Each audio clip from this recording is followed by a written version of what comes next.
உடல் எடையை ஆரோக்கியமான முறையில குறைக்கணும் அப்படின்னு நினைக்கிறவங்க கண்டிப்பா இந்த டீயை ட்ரை பண்ணலாம். சங்குப்பூ டீ 3 மாசமாவது தொடர்ந்து குடிச்சு பாருங்க. காலையில வெறும் வயிற்றுல குடிக்கிறதா இருந்தாலும் பரவாயில்ல, இல்லைன்னா நீங்க சாயங்காலம் போல எடுத்துக்கலாம். ஆனா ஒரு நாளைக்கு ஒரு தடவையே போதுமானது. பூக்களோட இதழ்கள் மட்டும்தான் நீங்க எடுத்துக்கணும். கீழே இருக்க பச்சை நிற காம்பு இது எல்லாத்தையுமே நீங்க ரிமூவ் பண்ணிடுங்க. ஒரு டம்ளர் தண்ணிக்கு 4 to 5 பூக்கள் போதுமானது. அதுக்கு ஏத்த மாதிரி நீங்க உங்க வீட்டுல எத்தனை பேர் குடிக்கிறீங்களோ அந்த மாதிரி மெஷர் பண்ணி சேர்த்துக்கோங்க. அந்த பூக்கள் தண்ணியில சேர்த்து ஒரு 5 to 6 நிமிஷம் நல்லா கொதிக்க விட்டு அது ரூம் டெம்பரேச்சருக்கு வரும்போது வடிகட்டிக்கோங்க.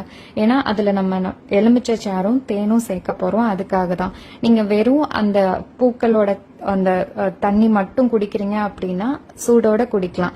லெமனும் தேனும் சேர்க்க போறனால கொஞ்சம் ரூம் டெம்பரேச்சருக்கு வந்ததுக்கு அப்புறமா நீங்க 1/2 ஸ்பூன் தேன், அதுக்கப்புறம் 4 சொட்டு லெமன் ஜூஸ் சேர்த்து நீங்க குடிக்கலாம்.